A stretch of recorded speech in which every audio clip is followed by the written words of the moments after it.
வணக்கம். இன்றைக்கி நம்ம பார்க்க போகிற சமையல் என்னென்னு பார்த்திங்கன்னா, ஒரு அருமையான சிக்கன் பிரியாணி, அதுக்கு தொட்டு சாப்பிட்ற மாதிரி ஒரு சிக்கன் குழம்பு.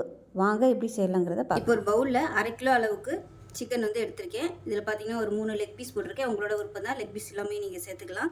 இப்போ அதில் தயிர் நல்லா ஒரு 2 டேபிள் ஸ்பூன் அளவுக்கு தயிர் சேர்த்துக்கலாம். 1 டேபிள் ஸ்பூன் இஞ்சி பூண்டு பேஸ்ட்டு சேர்த்துக்கலாம். இது கூடவே மிளகாத்தூள் 1 table spoon, 1/2 table spoon garam masala, கொஞ்சமாக ஒரு 1/4 டீஸ்பூன் போல் மஞ்சத்தூள், ஒரு 2 கைப்பிடி அதாவது கொஞ்சமாக புதினா இலை, கொஞ்சமாக கொத்தமல்லி இலை சேர்த்துக்கலாம். தேவையான அளவுக்கு உப்பு சேர்த்துக்கலாம். இப்போ இது எல்லாத்தையுமே நல்லா பிசைஞ்சிக்கலாம். பிசைஞ்சிட்டு நல்லா ஒரு 1 மணி நேரம் ஊற விட்டுக்கலாம். இந்த ஃப்ளேவர் எல்லாமே அந்த சிக்கனில் நல்லா ஊறி வரும். தயிர் சேர்த்துருக்கிறதுனால நல்லா சாஃப்டாகவும் வரும்.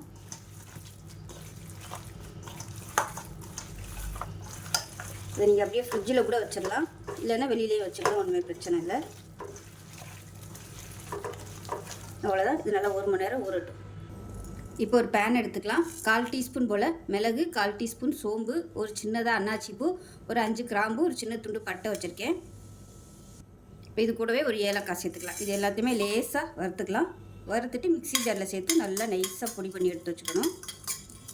இது கூட இந்த ஜாதி பத்திரின்னு சொல்லி அந்த ஒரு ரோஸ் கலரில் ஒன்று இருக்கும் பாருங்கள், அது இருந்தால் சேர்த்துக்கோங்க. இன்னும் நல்லா ஃப்ளேவராக இருக்கும். கொஞ்சமாக சேர்த்துக்கணும், ஒரே ஒரு இதழ் மட்டும் சேர்த்துக்கோங்க.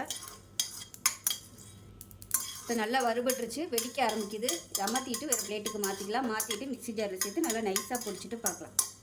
இப்போ ஒரு குக்கர் எடுத்துக்கலாம். தேவையான அளவுக்கு எண்ணெய் விட்டுக்கலாம்.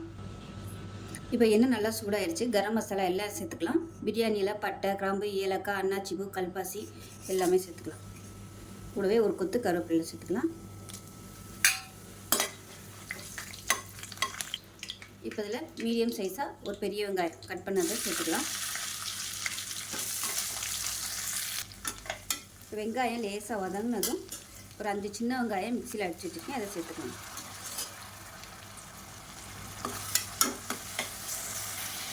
ஒரு டேபிள் ஸ்பூன் இஞ்சி பூண்டு பேஸ்ட் சேர்த்து வதக்கி விட்டுக்கலாம்.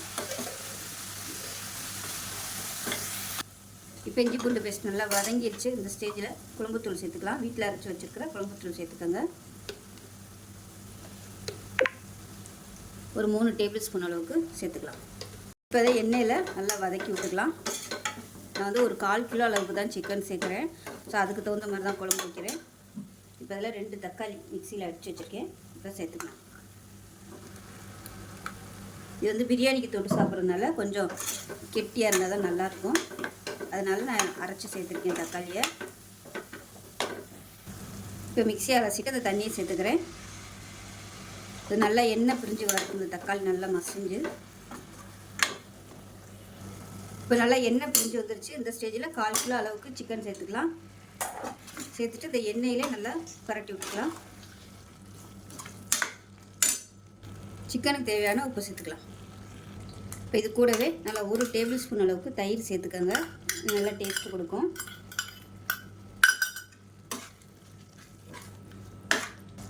இப்போ பாருங்கள் நல்லா அப்படியே எண்ணெய் பிரிஞ்சு வந்துருச்சு. இந்த ஸ்டேஜை தண்ணி சேர்த்துக்கலாம். இப்போ இதெல்லாம் நல்லா சுடு தண்ணியாக சேர்த்துக்கலாம்.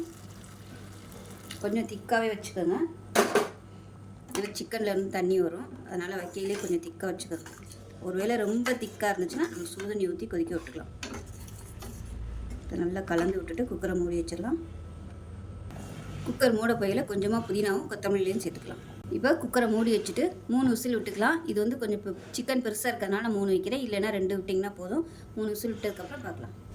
இப்போ ஒரு குக்கர் எடுத்துக்கலாம். 100 ml அளவுக்கு நெய், கடலெண்ணெய், தேங்காய் எண்ணெய் இது 3 கலந்து வச்சுருக்கேன், இதை சேர்த்துக்கலாம். இப்போ பாருங்கள் எண்ணெய் நல்லா சூடாயிருச்சு.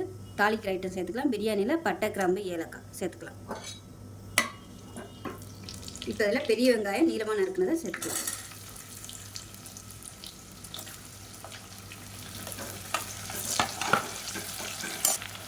இப்போ இந்த எண்ணெயிலே புதினாவையும் சேர்த்துக்கலாம். நல்லா ஃப்ளேவர் எல்லாமே இறங்கிடும்.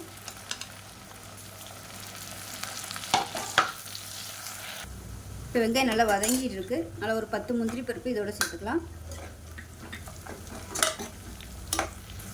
இப்போ பாருங்கள் வெங்காயம் நல்லா அப்படியே ப்ரௌன் கலரில் வதங்கிடுச்சு. இந்த ஸ்டேஜில் 1 டேபிள் ஸ்பூன் இஞ்சி பூண்டு பேஸ்ட் சேர்த்துக்கலாம். சிக்கன் ஊற வைக்கும்போது இஞ்சி பூண்டு பேஸ்ட் சேர்த்துருக்கு, அதனால் இதில் கம்மியாக சேர்த்திங்கன்னா போதும்.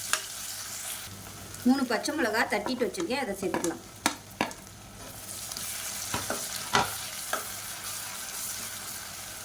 ஸ்டேஜில் நம்ம வறுத்து வச்சுருக்க அந்த கரம் மசாலாவையும் சேர்த்துக்கலாம்.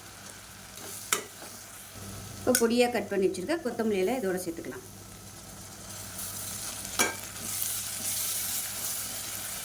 மீடியம் சைஸாக 2 தக்காளி கட் பண்ணி வச்சுருக்கேன், அதையும் சேர்த்துக்கலாம்.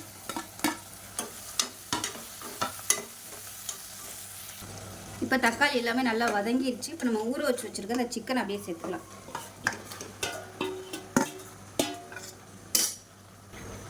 இப்போ தான் நல்லா பரட்டி விட்டுக்கலாம். பரட்டி விட்டு நான் வந்து ஜீரக சம்பா அரிசி எடுத்திருக்கேன். 1 டம்ளருக்கு 1.5 டம்ளர் தண்ணி வைக்கணும். இப்போ அந்த 1.5 டம்ளர் தண்ணி வந்து நான் சூடு பண்ணி வச்சுருக்கிறேன். இது நல்லா வதக்கி விட்டுட்டு அந்த தண்ணியை சேர்த்துக்கலாம். இப்போ பாருங்கள், சிக்கன் நல்லா வதங்கி மசாலா எல்லாமே நல்லா அப்படியே எண்ணெய் விட்டு வந்து பாருங்கள். இந்த ஸ்டேஜ் வரைக்கும் நல்லா வதக்கணும். இப்போ இதில் தண்ணி சேர்த்துக்கலாம். இப்போ 1.5 டம்ளர் தண்ணியை சூடு பண்ணி வச்சுருக்கேன், அதை சேர்த்துக்கலாம். 1 டம்ளர் அரிசிக்கு 1.5 டம்ளர் தண்ணி நல்லா கொதிக்கிற தண்ணியாக சேர்த்துருக்கேன். இதை நல்லா கலந்து விட்டுட்டு குக்கரை மூடி வச்சுட்டு ஒரு 2 விசில் விட்டுக்கலாம். அப்போ இந்த சிக்கன் எல்லாமே நல்லா வெந்துடும். இந்த நம்ம போட்டிருக்க மசாலா எசன்ஸ் எல்லாமே இந்த தண்ணியில் சூப்பராக இறங்கிடும். அதுக்கப்புறம் நம்ம அரிசியை சேர்த்துக்கலாம். நல்லா கலந்து விட்டுட்டு உப்புலாம் செக் பண்ணி பார்த்துக்கோங்க. இப்போ குக்கரை மூடி வச்சிடலாம். 2 விசில் விட்டிங்கன்னா போதும். விட்டுட்டு பார்க்கலாம். விசில் விட்டு ஸ்டீம் இறங்கிடுச்சு. அப்படின்னு பார்க்கலாம். இப்போ பாருங்கள், நல்லா அருமையாக வந்துருச்சு. இதில் வந்து ஒரு 1/2 முடி எலுமிச்சம்பழம் புழிஞ்சு விட்டுக்கலாம். இப்போ அது நல்லா கொதிக்க ஆரம்பிக்குது. இந்த ஸ்டேஜில் ஜீரக சம்பா அரிசி நல்லா கழுவிட்டு 20 நிமிஷமாக ஊற வச்சு வச்சுருக்கேன், அதை சேர்த்துக்கலாம். நீங்கள் பாஸ்மதி அரிசி கூட சேர்த்துக்கோங்க, நல்லாயிருக்கும். தண்ணி நல்லா வடிச்சிட்டு சேர்த்துக்கோங்க. நல்லா கலந்து விட்டுட்டு உப்பெல்லாம் செக் பண்ணி பார்த்துக்கோங்க. கொஞ்சம் சுருக்குன்னு இருக்க மாதிரி இருக்கணும். உப்பு கம்மியாக இருக்குது, உப்பு சேர்த்துக்கலாம். சேர்த்து நல்லா கலந்து விட்டுட்டு குக்கரை மூடி வச்சிடலாம்.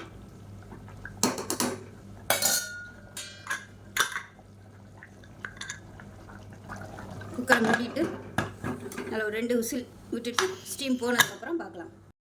இப்போ விசில் விட்டு ஸ்டீம் இறங்கிடுச்சு. எப்படி இருக்குன்னு பார்க்கலாம்.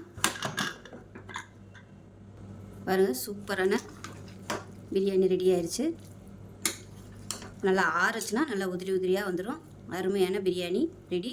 ஸோ இதே மாதிரியே செஞ்சு பாருங்கள். செஞ்சு பார்த்துட்டு எப்படி வந்துச்சுங்கிறத சொல்லுங்கள். வீடியோ பிடிச்சிச்சின்னா லைக் பண்ணுங்கள், கமெண்ட் பண்ணுங்கள், சேனலை சப்ஸ்கிரைப் பண்ணுங்கள், பக்கத்தில் பெல் பட்டனையும் ப்ரெஸ் பண்ணுங்கள். நன்றி. பாருங்கள், அருமையான சிக்கன் பிரியாணி குழம்பு வெங்காய பச்சடி ரெடி ஆயிடுச்சு. ஸோ இந்த வீடியோ பிடிச்சிச்சின்னா லைக் பண்ணுங்கள், கமெண்ட் பண்ணுங்கள், சேனலை சப்ஸ்கிரைப் பண்ணுங்கள், பக்கத்தில் பெல் பட்டனையும் ப்ரெஸ் பண்ணுங்கள். நன்றி.